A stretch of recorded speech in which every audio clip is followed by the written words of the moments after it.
Hoy te voy a hablar acerca de el Dios que cuida y restaura. Todos necesitamos estar conscientes de que Dios nos cuida, pero también nos restaura. Y allí en la primera carta de Pedro vamos a ver este pasaje. Ahora, qué bueno que todos somos diferentes y que todos enfrentamos pruebas de diversas formas, ¿verdad? De diversos tamaños. Tal vez lo que a mí se me hace difícil pueda ser que a alguno de ustedes no sea tanto. O lo que para ustedes pueda ser algo tremendo, insufrible ya, pues para otros no lo sea tanto. Pero debemos de estar conscientes que todos en algún momento sufrimos, tenemos ansiedad, ataques espirituales. La pregunta aquí que nos debemos hacer no es si vamos a sufrir, sino cómo vamos a vivir mientras sufrimos. Perdón por esta mala noticia, ¿verdad? Pero el sufrimiento va a estar constantemente. No se va a acabar. Sin embargo, de nosotros depende cómo vamos a enfrentar esas situaciones en nuestra vida. Entonces, depende de nosotros cómo vamos a vivir mientras, y esperemos que no mucho, mientras sufrimos. La vida quisiéramos que fuera de color de rosa, pero llega un momento en que enfrentamos algo. Entonces, Pedro escribe a los creyentes que estaban siendo rechazados, perseguidos, marginados por su fe en Cristo. Y esto lo he compartido en otras ocasiones. Gracias a Dios porque estamos en un país donde no se nos prohíbe adorar a Dios. Hay lugares donde el simple hecho de que tú poseas una Biblia puede ser encarcelado o te puede costar la vida. Entonces, vivimos en un país libre. Pero Pedro les está hablando precisamente a personas que son rechazadas, perseguidas y marginadas por su fe. Y en lugar de darles una ruta de escape, él les da instrucciones prácticas para mantenerse firmes, unidos y con esperanza. Eso es lo que necesitamos de parte de Dios. Entonces, en esta carta se nos enseñan 4 áreas claves, que es el liderazgo espiritual, la humildad, la vigilancia y la esperanza. Y vamos a hablar de estas partes. Primeramente, como siempre, te doy un pequeño contexto de esta carta. La primera carta de Pedro, adivina por quién fue escrita. Por Pedro. Qué difícil, ¿verdad? Pedro, uno de los 12 apóstoles más cercanos a Jesús y tal vez de los más controversiales. Hemos tachado al pobre de Pedro de tener un carácter impulsivo y bueno, vaya que él dio muestra, ¿verdad? No es una suposición de a gratis, sino que vimos varias veces cómo él reaccionaba a ciertas cosas. Fue Pedro el que sacó la espada cuando fueron a prender a Jesús, ¿verdad? Entonces ya imaginarás cómo tenía su carácter Pedrito. Entonces, aquí Pedro, él está siendo testigo o fue testigo de todo lo que pasó Jesús, por eso también tiene mucho peso y mucha autoridad. Lo que él enseña, él estuvo con Jesús todo el tiempo. ¿A quiénes les escribe? A los creyentes dispersos en Asia Menor, bajo presión social y política, recordando que la iglesia de Dios es suficiente. Ahí en el capítulo 5, que es lo que vamos a ver en unos momentos, Pedro cierra la carta con un enfoque pastoral. Cómo deben vivir los líderes y la iglesia mientras esperan la gloria venidera. Entonces vamos directamente al tema. Yo te voy a ir leyendo algunos versículos. Los puedes seguir en tu Biblia y vamos a ver la primera parte, consejos a los líderes espirituales, ahí en el verso 1 al 4. Te voy a leer aquí la versión NTV. Dice así: y ahora una palabra para ustedes, los ancianos en las iglesias. También soy un anciano y testigo de los sufrimientos de Cristo, y yo también voy a participar de su gloria cuando Él sea revelado a todo el mundo. Como anciano, igual que ustedes, les ruego, cuiden del rebaño que Dios les ha encomendado. Háganlo con gusto, no de mala gana ni por el beneficio personal que puedan obtener de ello, sino porque están deseosos de servir a Dios. No abusen de la autoridad que tienen sobre los que están a su cargo, sino guíenlos con su buen ejemplo. Así, cuando venga el gran pastor, recibirán una corona de gloria y honor eternos. Bueno, en estos versículos, Pedro no se presenta a él con orgullo, sino también dice como un anciano entre ellos. Y él dice, soy un anciano como ustedes, testigo del sufrimiento de Cristo. Su autoridad nace de la experiencia y la humildad. Él tuvo que aprender también. En muchos casos Jesús le tuvo que decir, Pedro, tranquilo, mira, hazle así, respira, cuenta hasta 10. Lo fue moldeando. Entonces, él bajo esa experiencia transmite esto, cómo debe de ser un líder espiritual. Y miren, no me quiero meter en problemas, gracias a Dios por todos los que estamos aquí, pero tal vez hayas escuchado, y esperemos que no hayas estado mucho tiempo bajo un liderazgo equivocado. Porque puede suceder incluso en los trabajos. Qué pesado es estar bajo el liderazgo de alguien que no hace bien su trabajo. Qué pesado es estar en sumisión cuando te ordenan hacer cosas que no son correctas. Bueno, en este caso, Pedro dice, hablando de líderes espirituales, de pastores, le dice, deben de con cuidado y disposición cuidar al rebaño, no por obligación. Él les está dando consejos de cómo pastorear, con cuidado, con disposición, no por obligación, con entusiasmo, no por un interés personal, como ejemplos, no como dictadores. Y bueno, esta palabra también la hemos escuchado en muchas otras áreas, pero bueno, cuando vemos que no hay opción, en algún momento estuvimos en un lugar donde no podías tú pensar, ni siquiera pensar o imaginar estar en desacuerdo con el pastor. Bueno, esto tampoco no es permiso para que todos estén en desacuerdo conmigo, pero no, por ejemplo, si son cosas de la palabra, y se los he dicho, si algún día yo enseño algo que no está aquí, díganme. Tú puedes llegar a tu casa y revisar tu Biblia, la palabra, y ver que lo que el pastor te dijo sea correcto.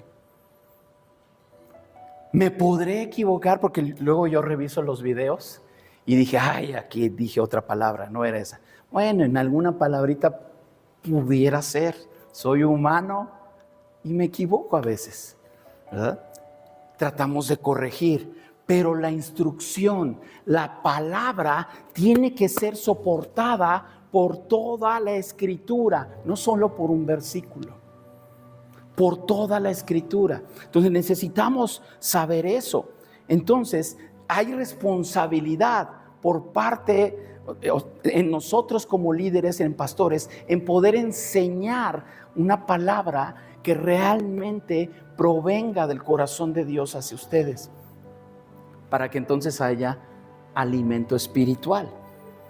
El pastor es como un pastor de ovejas reales.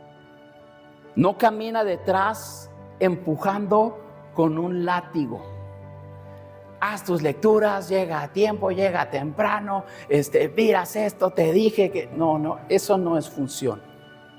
Sí es enseñar, pero sobre todo es dar el ejemplo. Ir por delante, guiando con su ejemplo. Ahora, esto es una responsabilidad muy, muy grande. Y por eso se han dado cuenta los que nos han acompañado en algunas ocasiones, que al final oramos, nos despedimos, pedimos la presencia de Dios y la bendición de Dios para toda la semana, pero pedimos que oren también por nosotros, como líderes, como familia, porque lo necesitamos. No podemos nosotros hacer las cosas aisladamente. Y entonces eso nos da unidad. Nosotros oramos por ustedes, pero ustedes oran por nosotros también, ¿verdad? Entonces ese es un compromiso, ese es el funcionamiento de un cuerpo sano, porque la Biblia dice que la iglesia es el cuerpo de Cristo y debemos de ir creciendo. Entonces el pastor va por delante, y aquí en los consejos que dice Pablo, con cuidado y disposición, con entusiasmo, no por interés personal, y como ejemplo, no como dictadores. Y tenemos que esforzarnos en eso. Ahora, esto no va a ser exclusivamente responsabilidad única del pastor. Todos en algún momento ejercemos un liderazgo de diferente forma. Puede ser dentro de la familia, puede ser en tu trabajo, puede ser en tu vecindario, pero ejercemos un liderazgo. Somos de influencia a alguien más. Hay ojos que están puestos en nosotros todo el tiempo y a veces ni sabemos, pero puede ser de influencia. Ahora, esta influencia puede ser buena o no tan buena. Debemos tener cuidado porque vamos a ser ejemplo para muchas personas. Entonces, los líderes en la iglesia, los grupos, en las familias, ¿estamos sirviendo por amor o por conveniencia? Y aquí miren, Dios nos va a empezar a levantar en muchos aspectos y áreas de liderazgo. Y gloria a Dios porque está llegando ese momento. ¿Estás dispuesto para servir realmente como conviene, para hacer las cosas por amor a Dios? En el rebaño, en la iglesia, no se necesitan jefes, se necesitan modelos, ejemplos. Eso es lo que se necesita. La recompensa, dice ahí el verso 4, que es una corona de gloria eterna. No un simple aplauso aquí en la tierra, una corona de gloria eterna. Bueno, ese es el consejo que da ahí Pedro para los líderes. Ahora, en el segundo punto, la humildad como estilo de vida. Versos 5 al 7 dice así: del mismo modo ustedes, los más jóvenes, tienen que aceptar la autoridad de los ancianos y todos vístanse con humildad en su trato los unos con los otros, porque Dios se opone a los orgullosos, pero da gracia a los humildes. Así que humíllense ante el gran poder de Dios y a su debido tiempo Él los levantará con honor. Pongan todas sus preocupaciones y ansiedades en las manos de Dios, porque Él cuida de ustedes. Recuerden, estamos viendo el Dios que cuida y restaura. El Dios que cuida y restaura. Y estaba yo viendo precisamente en esta carta de Pedro, cuando se refiere precisamente a los jóvenes. Dice ahí en el verso 5, en la versión 60, verso 5.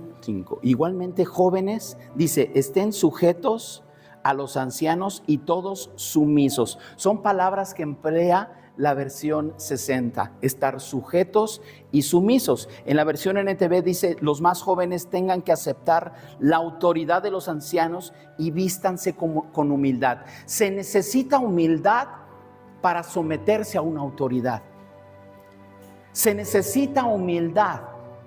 Oye, pero yo ¿por qué me voy a someter si yo sé más que él? Bueno, la humildad te va a hacer someterte a tu autoridad por el simple hecho de que sea autoridad. Pero aquí habla de jerarquías, y fíjense, y qué bueno que haya jovencitos aquí, y tal vez diferentes formas ahora que se enseñan las cosas o los valores. Pero hace algunos años, y a mí todavía me tocó, o los que estamos aquí de adultos, que no te atrevieras tú a hablarle a un anciano, en primera de tú, o faltarle al respeto con algo. No, hombre, les decías algo así a una persona mayor y te andaban corrigiendo con un chanclazo en la boca, ¿verdad? Eran maneras de corregir. No, ni siquiera se podía imaginar. Hoy en día se ha perdido a eso. Y recuerden, la Biblia no es un consejo obsoleto. La palabra de Dios dice que es viva y eficaz. El consejo que aquí encontramos no caducó hace 2000 años. Está más vigente que nunca. Porque necesitamos saber que los planes, que las promesas de Dios, sí, porque todos queremos las promesas y las bendiciones de Dios, ¿verdad? Esas sí no caducan. No, pero lo mismo, los mandamientos, las instrucciones tampoco caducan. Están vigentes. Los 10 mandamientos sirvieron para poder establecer el gobierno romano, ¿verdad? Las leyes, las leyes romanas son de las que todo. ¿Hay abogados aquí? ¿Hay algún abogado? El derecho romano se enseña. Es una de las materias pilares, básicas para la abogacía. Y mucho de eso está basado en principios de la palabra. Entonces, no está caduco. Está más vigente que nunca. Y si aquí dice que los jóvenes presten atención a lo que dicen los ancianos, es un buen consejo. Es un buen consejo y lo debemos de llevar a la práctica. Ahora dice, todos vístanse con humildad en su trato de unos con otros. Entonces, Pedro dice, vístanse con la humildad en el trato mutuo. La humildad no es una emoción, es nuestra vestimenta diaria. Debe de ser nuestra vestimenta diaria. Dice aquí en este versículo, Dios resiste al orgulloso, pero da gracia al humilde. Los orgullosos a Dios, le podemos decir así, no le caen tan bien. Dios resiste al orgulloso, pero da gracia al humilde. La humildad se expresa en una sumisión mutua y en poner nuestras cargas en Dios. La sumisión no es un signo de debilidad. El ser sumiso no es un signo de debilidad, sino es un carácter respetuoso ante la autoridad de Dios. Eso es lo que necesitamos reconocer. No es que yo mi carácter soy fuerte y a mí nadie, espérame. Eso ya es orgullo. Y dice que Dios resiste al orgulloso, pero da gracia al humilde. Entonces, si tú quieres la gracia de Dios sobre tu vida, sé humilde. Empieza a practicar. Es que a mí casi no se me da. Mejor empieza a practicar. Vístete de humildad todos los días. Todos los días. La ansiedad es como una mochila llena de piedras. Y Pedro nos dice, deja todo eso en las manos de Dios. Deja todo en las manos de Dios porque Él cuida de ti. Dios cuida de nosotros. ¿Te cuesta trabajo soltar el control? Hace poquito hablaba de eso, ¿verdad? Tienes que soltar el control. ¿Te cuesta trabajo soltar el control? Bueno, pues la humildad te va a ayudar. No solamente no puedo solo, sino que dependo de Dios. El orgullo crece cuando tú crees que eres autosuficiente, cuando no necesitas ayuda. Pero necesitamos la presencia de Dios a cada instante. A cada instante. Repito, no es signo de debilidad, es la humildad de reconocer que necesitamos de Dios siempre. Siempre. Porque la palabra de Dios también nos dice, ¿verdad?, que si permanecemos en Dios, Él permanece en nosotros. Porque separados de Él, nada podemos hacer. ¿Cómo que no puedo hacer nada? Y por eso da esa referencia ahí en Juan 15 de la vid verdadera. Una ramita que da uvas, dice, mientras está pegada a ese tronco, tiene vida y da fruto, pero separado se muere. Esa es nuestra vida en Cristo. Si nos separamos de Dios, si nos alejamos, morimos. No podemos hacer nada, porque fuimos hechos para estar en armonía. Él cuida de nosotros. Cuando oramos y entregamos nuestras cargas en humildad, Él nos da paz y cuida de nosotros. El orgullo nos aísla, pero la humildad nos conecta con Dios y con otras personas también. Nos conecta con otras personas. Vamos al punto 3, vigilancia contra el enemigo. Versos 8 y 9. Dice, esta versión dice así: estén alerta, cuídense de su gran enemigo el diablo, porque anda al acecho como un león rugiente, buscando a quien devorar. Manténganse firmes contra él y sean fuertes en su fe. Recuerden que su familia de creyentes en todo el mundo también está pasando por el mismo sufrimiento. Pedro advierte que estemos alertas porque tenemos un gran enemigo. Y miren, a veces no nos gusta darle tanto crédito al enemigo, ¿verdad? Pero hay que estar conscientes de que hay un enemigo. Y dice aquí que debemos de estar alertas, porque el diablo anda al acecho como un león rugiente. Yo no sé si la imagen de un león al acecho te causa algo, algún temor. Si no han visto, a ver, ¿puedes poner la que sigue? No se aprecia mucho. Ahí hay un león al acecho. Normalmente en la sabana, en el África, se esconden y a veces nada más se ven sus ojitos, ¿verdad? Pero están esperando el momento.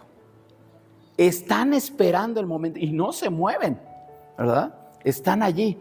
Entonces, Pedro dice, el diablo es real y busca devorar tu fe. El enemigo es real, así como Dios es real, ¿verdad? No queremos ignorar, y dice la palabra aquí que no ignoremos las maquinaciones del enemigo, ¿verdad? Cuando ignoramos, cuando decimos, no es cierto, pues gana más ventaja en nosotros. Cuando tú sabes que hay alguien que está en tu contra, tú te anticipas, ¿verdad? Como las estrategias o las tácticas de guerra. Tú sabes que alguien te va a venir a atacar. No vas a dejar tu casa con las puertas y ventanas abiertas. Sabes que alguien va a venir a hacerte daño. Tomas tus precauciones. ¿O acaso en la noche te duermes con todo abierto? ¿No? Hay una imagen que nos dice que el Señor vendrá así como ladrón en la noche, ¿verdad? En el día que menos lo esperas. Entonces, hay cosas que nosotros nos ayudan a prever, el tener conocimiento que hay un enemigo espiritual en nuestras vidas nos tiene que empujar a ser precavidos. Y si te dice la palabra de Dios que hay un enemigo que está esperando que te descuides para devorarte, ten cuidado. Toma el consejo de advertencia, estén alertas. El diablo es real y busca devorar la fe. No podemos ser ingenuos, debemos estar alertas y firmes en la fe. ¿Qué pasa cuando de repente te sucede o te fuiste en el camión y llevabas el teléfono aquí en la parte de atrás y alguien así, ni sentiste? ¿Qué dices? Me descuidé, no estaba alerta, bajé la guardia, no pensé que fuera a pasar en ese momento. Esos descuidos traen consecuencias. Entonces, cuando el enemigo de nuestras vidas está al acecho, está esperando que pestañees tantito, que te duermas tantito para devorarte. Entonces, más vale estar alertas. Ahora, tenemos que recordar que en todo esto no estamos solos. No estamos solos. Y aquí Pedro dice, tenemos que recordar que otros hermanos también sufren lo mismo. Entonces, lo que dice aquí, un león ataca a la presa que está sola, débil o distraída. ¿A quién va a atacar? Al que está solo, débil o distraído. Y aquí vamos a tomarlo principalmente ahorita en el aspecto espiritual. Por eso es tan importante reunirnos. Saber que tú tienes una familia espiritual que va a estar orando por ti, por las necesidades que tú tengas. Porque si estás solo, puedes ser presa fácil. Débil. Tenemos que alimentarnos de la palabra, tenemos que fortalecer nuestro espíritu, porque entonces podremos estar firmes. Si nuestra fe está débil, puede ser presa fácil. Distraído. No, a mí no me va a pasar. No, esas cosas no son ciertas. No, y entonces minimizas el riesgo que tenemos. Él anda al acecho como león rugiente. El diablo hace lo mismo con el creyente que se aparta de la comunidad y de la oración.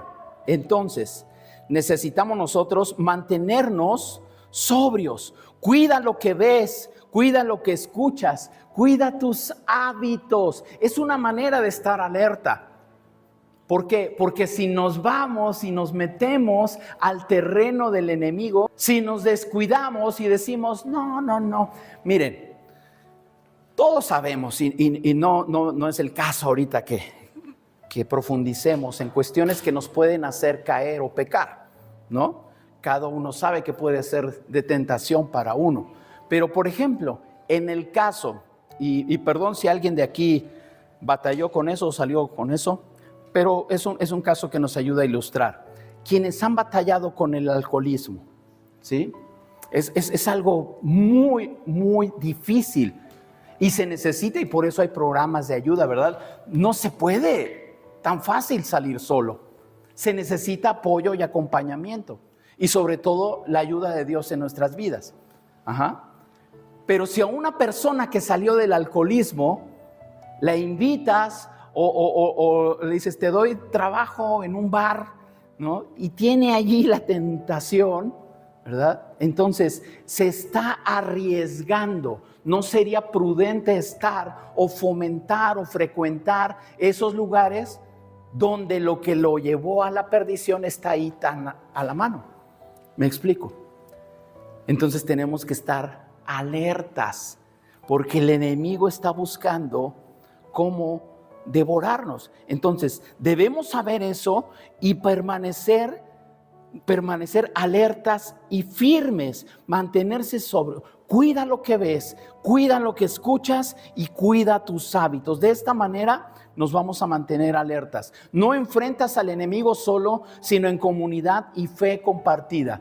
Si hay alguna necesidad, si hay algo, tú sabes que tienes una iglesia que puede orar por ti, que tienes una iglesia que va a estar clamando, que te va a dar esa cobertura espiritual. Resiste con la palabra como Jesús en el desierto. Jesús fue tentado cuando estuvo en el desierto. ¿Se acuerdan de ese pasaje donde el diablo le decía, mira, si eres el Hijo de Dios, aviéntate, ¿no? Porque la palabra dice que a sus ángeles enviará. El enemigo también conoce la palabra. Ojo, el enemigo también conoce la palabra. Y Jesús respondía con la palabra. Esa es la manera de resistir. Sí, y Jesús respondía, pero escrito está.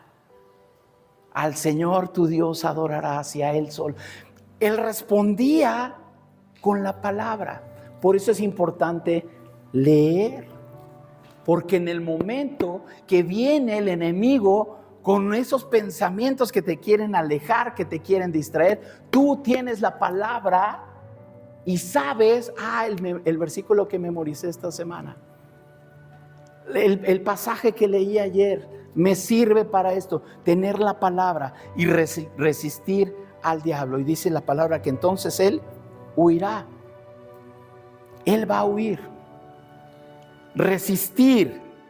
No tenemos por qué pensar, y ojo con esto, a veces hay ciertas doctrinas, enseñanzas, y no digo que sean malas del todo, pero tenemos que cuidar precisamente tener ese equilibrio de lo que creemos y de lo que somos en Dios. Porque a mí, y les voy a decir un aspecto personal, ¿verdad?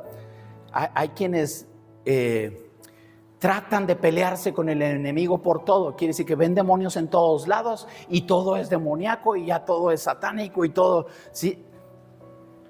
Para mí es mejor afirmar tu identidad en Dios. ¿Quién eres en Dios? ¿Quién eres en Dios? ¿Quién está en ti?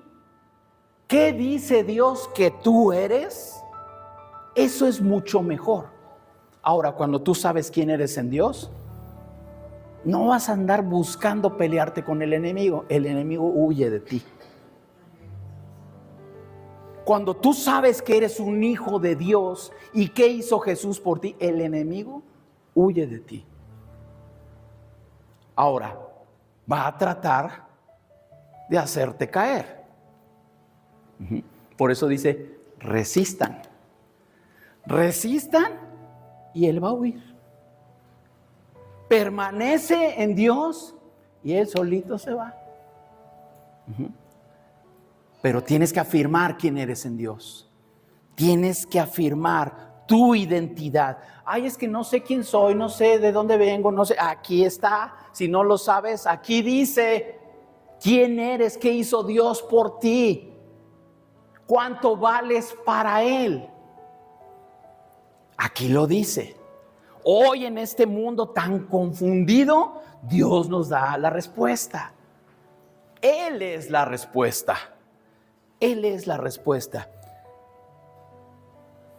La esperanza del final, versos 10 y 11. Ahorita te voy a leer las dos versiones. Primero la NTV. Dice, en su bondad Dios los llamó a ustedes a que participen de su gloria eterna por medio de Cristo Jesús. Entonces, después de que hayan sufrido un poco de tiempo, ¿cuándo? Después de que hayan sufrido un poco de tiempo, Él los restaurará, los sostendrá, los fortalecerá y los afirmará sobre un fundamento sólido. A Él sea todo el poder para siempre. Amén. Entonces dice aquí que después del sufrimiento, el mismo Dios, creador de los cielos y la tierra, promete que nos va a restaurar. Él promete eso, nos va a restaurar, nos va a sostener, nos fortalecerá y nos afirmará. Eso es lo que Él hará. Ahora, nos restaurará.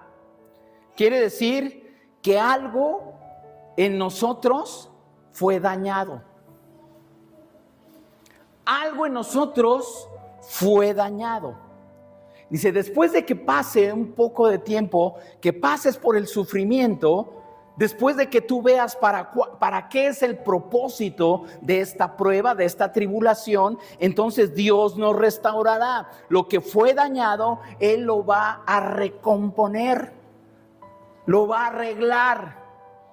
Y cuando Dios restaura algo, no es como decimos aquí en México, no sé allá en Honduras, pero aquí cuando alguien repara algo así, dicen, no seas chambón, ¿no? Que lo hace alá y se va, ¿no? O sea que, pero así sirve ya y listo, ¿no? O sea, Dios no hace eso. Dios cuando restaura algo, lo deja mejor. Cuando Dios restaura tu vida, te deja mejor que como estabas antes. Incluso dice allí en Corintios que Él nos hace nueva criatura. De modo que si alguno está en Cristo, las cosas viejas pasaron, he aquí todas son hechas nuevas. Todo es hecho nuevo. Todo. Entonces, la restauración de parte de Dios nos hace mejores.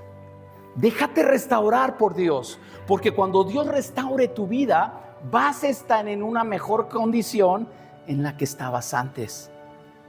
Dios nos restaurará, Dios nos sostendrá. Cuando estemos así que nos tambaleamos, es que mira, el golpe que me dio el enemigo me ha desequilibrado, estoy a punto de desmayar, es que esto es tan difícil, mira que no puedo apenas si puedo avanzar. Cuando estamos en esa situación, Dios nos sostendrá. Cuando sentimos que caemos, Él nos levanta. Él nos levanta. Hace algún tiempo, no sé si tú viste ese video, yo lo pasé en una prédica, pero no me acuerdo si fue aquí o todavía en el otro lugar. Pero circuló mucho por las redes un video donde un corredor se lastima. Y era el favorito para ganar, no recuerdo su nombre. Pero él va y le da el tirón aquí en la pierna y se pone a llorar más que del dolor, de la impotencia de no poder llegar sabiendo que él podía ganar esa carrera. Y su papá, que era su entrenador, salta de entre la multitud y corre a donde está su hijo tirado en la pista.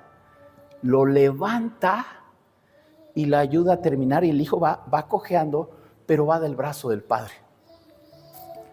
Cuando tú te caes, cuando caes delante de cualquier situación o por cualquier tipo de circunstancia que el enemigo te haya puesto y que te quiso derribar y que te quiso sacar de balance, te quiso sacar de la jugada, recuerda que Dios te sostendrá. Cuando caes, Él te levanta. Y así como ese deportista, su padre lo ayudó a llegar a la meta, exactamente es lo que Dios hace con nosotros. Él te sostiene y te dice: hijo, no te voy a dejar. Sé que te duele, hijo, pero tú puedes llegar. Avanza, avanza, que yo te sostengo. Eso es lo que hace Dios. Nos fortalecerá. A veces sentimos que ya no podemos, pero dice su palabra que Él nos da nuevas fuerzas. Nuevas fuerzas. Y que como las águilas extenderemos las alas y podremos volar. Nuevas fuerzas. Si te has sentido que ya no puedes más, bueno, toma esta promesa para tu vida. Dios nos fortalecerá. Y dice que nos afirmará. Necesitamos firmeza en nuestra fe. Que tu fe no se tambalee. Que tu fe no se caiga ante cualquier soplo de cualquier otra enseñanza. Permanece firme. Dios, tú me has dado tu palabra. Yo estoy firme en ti. Yo creo en lo que tú tienes para mi vida. Permanezco firme. Pero mira que allá dicen que esto te va a ayudar. Yo permanezco firme en lo que he recibido de parte de Dios. Su palabra permanece para siempre. Para siempre. El alfarero que trabaja con una vasija rota, él la puede quebrar y la puede volver a hacer. Con sus manos la restaura para que quede aún más fuerte y bella de como era antes. Así es la obra de Dios en nuestra vida. El sufrimiento no es para siempre. Esta es la buena noticia. ¿Vamos a sufrir? Sí, pero no es para siempre. no es para siempre. El sufrimiento, a diferencia de la palabra de Dios, ese sí tiene caducidad. Ese sí va a terminar. La palabra no, la palabra permanece. Dios mismo, no un ángel, no otra persona, Dios mismo va a ser quien nos restaure. Tu esperanza, nuestra esperanza, no está en lo que vemos, sino en lo que Dios prometió. Porque lo que podemos ver en ese momento es el problema. Existe, ahí está, pero necesitamos ir más allá, ver por encima del problema, y entonces podrás ver las promesas de Dios para tu vida. Las promesas que Él nos ha dado. Este pasaje de la primera carta de Pedro en el capítulo 5 termina con una doxología. Y dice ahí, a Él sea el poder por siempre y para siempre. Lo cantamos hace un momento. Literalmente fue extraído de ese pasaje. Una doxología, te explico qué es. Es una expresión de alabanza y gloria dirigidas a Dios.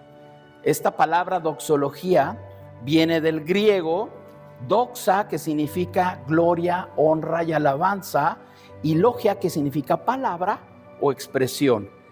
En la Biblia, las doxologías aparecen como cierre para oraciones, himnos o cartas, y suelen resaltar atributos de Dios como su poder, gloria o eternidad.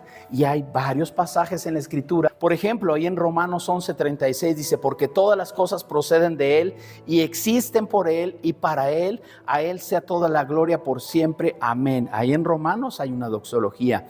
En Efesios 3:20-21, toda la gloria sea a Dios, quien puede lograr mucho más de lo que pudiéramos pedir o imaginar. Esa es una doxología. Y la que leímos aquí en 1 Pedro 5, donde dice, a Él sea el poder por siempre y para siempre.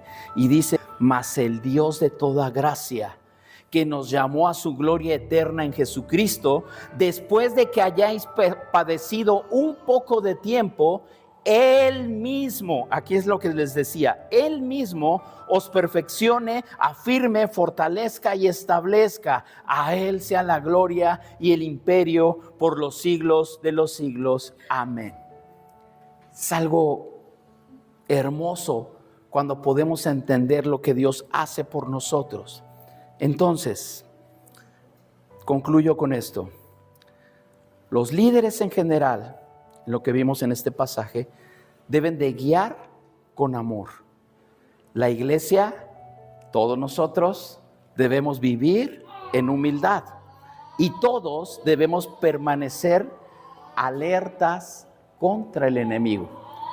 El enemigo va a tratar de distraerte, permanece alerta y juntos esperamos la restauración y la gloria eterna en Cristo.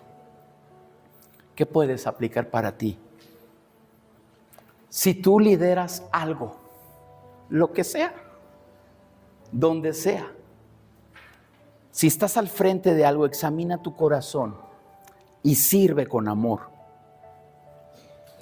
Si estás atravesando ansiedad, entrega tu carga a Dios. Entrégala, no la lleves, no la lleves. Si sientes un ataque, resiste en fe. No estás solo, no estás solo. Y si estás sufriendo, recuerda que la gloria que viene es mayor que todo el dolor presente. El dolor tiene un porqué o un para qué. Pero debemos saber que siempre vendrá algo bueno de parte de Dios. Amén. Cierra tus ojos un momento.